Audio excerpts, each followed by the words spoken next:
You're watching the Football Radio Show. We're not the suits that talk football. We're the dudes that know football. Here's your hosts, Casey and Dave. Hello and welcome to the Football Radio Show. I'm Dave Hewitt. And I'm Casey Mallon. And we have got some awesome NFL Week 15 action for you guys.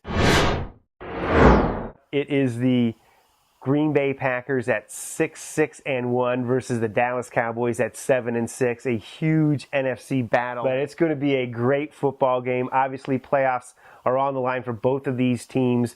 It's getting down to the wire here. Casey, let's start this one off with the Green Bay Packers. We don't know if it's going to be Matt Flynn or Aaron Rodgers in this one. Huge difference there. Big time, dude. I'm obviously hoping that it's going to be Matt Flynn and not Aaron Rodgers. The way McCown sliced us up, the way everybody sliced us up this year. Right. I'll take a backup if I can get it. Rodgers was in practicing a little bit this week, and they're really being secretive on what's going to happen. Probably going to announce it later in the week. I'm counting on Matt Flynn playing in this game. I don't know that 9-6-1 wins the NFC North. I know you don't. Speculating that the Packers were to run the table. Yeah, so I don't know if that's going to win the division. You don't need to rush this guy back. That's your money guy down the road. Oh, yeah. And hopefully Eddie Lacy's not in there, too. He's been an awesome first-year addition to these Packers. Really got that power run game going. He's got a little bit of an ankle. I'm pretty sure that he is going to play, but if not, James Starks is a pretty good running back there as well. Yeah, as the Packer optimist on the team here, I think that we're going to have Aaron Rodgers out there getting the ball out of his hands fast so he doesn't take a hit, and Eddie Lacy running the football with Starks. So you know what, though? We deserve Rodgers to sit out of this game. The Eagles got the Packers without Rodgers. Right. The Giants got the Packers without Rodgers. Give us the Packers without Rodgers. Come on. Come on. It's a fair NFL, That's right? what I'm talking about. Swing this one over to your Cowboy defense, Casey. This Cowboy defense has been, I don't want to say historically bad, but approaching those numbers. It's getting close. And it was terrible on Monday night. I missed most of the fourth quarter because I was busy jabbing forks into my eyes because it was so painful to watch. And I've tried to defend these guys week to week, but you can't. But however, this is not the defense that they envisioned having going into this year. Down a couple Anthony guys. Spencer never played. Jay Ratliff never played. Sean Lee and Bruce Carter have both been in and out. DeMarcus Ware has been in and out. Mo Claiborne, he's not really seen that much playing time. So those are pretty big players, but nonetheless, dude, you got to bring it, man. I saw Cats just not doing much on Monday night, man. They made it look too easy.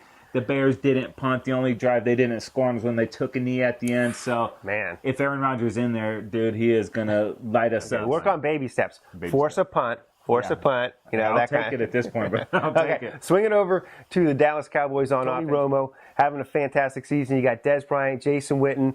DeMarco Murray has got to get going on the ground, though, to balance this offense out. Yeah, dude, and on Monday night, we ran for over 200 yards, and it was kind of like an afterthought. Yeah. It didn't even matter in the outcome of the game, but they got to get that run game going, got to have the balance. You see how effective the play action is for what the Cowboys want to do. And if you can't run, it just puts way too much on Romo's shoulders. Weapons there, but it all starts with DeMarco Murray, and he's actually put together a couple nice games moving into December, so got to keep that going on Sunday. Yeah, no doubt. And, you know, obviously if the Cowboys win, it'll be a great team win, and if they lose, it'll be Tony Romo's fault. Yeah, he's going to get too much of the blame if they lose and not enough of the credit if they win, so it's lose-lose with Romo always. Okay, let's swing this over to the Packers on defense. Not a great defense, a pretty good defense. They got some playmakers like Clay Matthews, and they can get after the quarterback. Don't get the turnovers that they had gotten in seasons past. And that's what used to make them so effective was the turnovers, and they would convert those into points. And any extra possessions you give to Aaron Rodgers is obviously that's house money. But that defense has not gotten those turnovers. They still get after the quarterback, over 35 sacks. So if the Cowboys can get that run game going, that's going to take that pressure off of Romo. And they can be shredded too, man. It's not a great defense over there. So balance, dude. It's all about balance. Are we looking for a snow game, Casey, like last weekend? No, we're going to have the roof closed. So that's going to be beneficial to both teams because it was cold and there was a lot of snow for the Pack. So let's close Jarrah World up and keep it nice and toasty. It's going to be a great game, though, It is man. going to be a great game. And what do you guys think is going to happen? We want to hear from you. Comment on the YouTube site. Subscribe to us while you're there and let us know how you think it's going to play out and who do you think or who do you want to see in the playoffs. Yeah, don't forget also, swing on over to Facebook, like us there. Also follow us on Twitter at FootballRS. Check us out on Stitcher Radio as well. And head over to footballradioshow.com to hear more in-depth analysis on this game and all the Week 15 action because there are some great games, brother. Man, awesome NFL action this weekend. All right, that's going to do it. Don't forget, Football Radio Show. We're not the suits that talk football. We're the dudes that know football.